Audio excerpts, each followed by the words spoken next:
गुजारिश है कि आप दोनों भी अपना बहुत ख्याल रखिए। तो नाज़रीन, लगातार हम आपको दिखा रहे हैं कि मुल्क के मुख्तलिफ शहरों में किस तरह से ईद मनाई गई। अब हम रुख करेंगे पटना का, जहां पर ईद का क्या कुछ नजारा रहा, आइए आपको दिखाते हैं।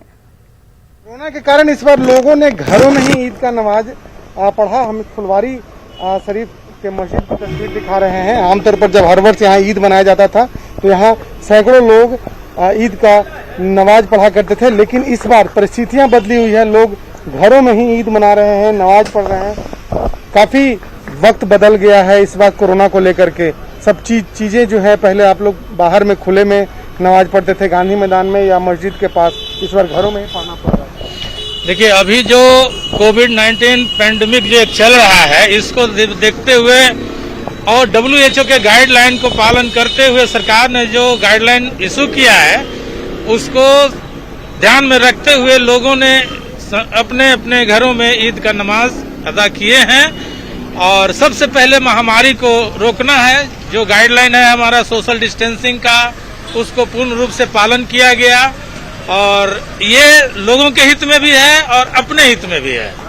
बिल्कुल, देखिए वाकई सही बात है कि लोग जो हैं वो गाइडलाइन का पालन करें।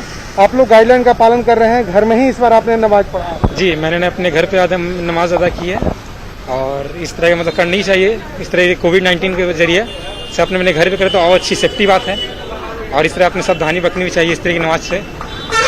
बिल्कुल, देखिए लोग भी मान रहे हैं कि कहीं ना कहीं सावधानी बरतने की जरूरत है।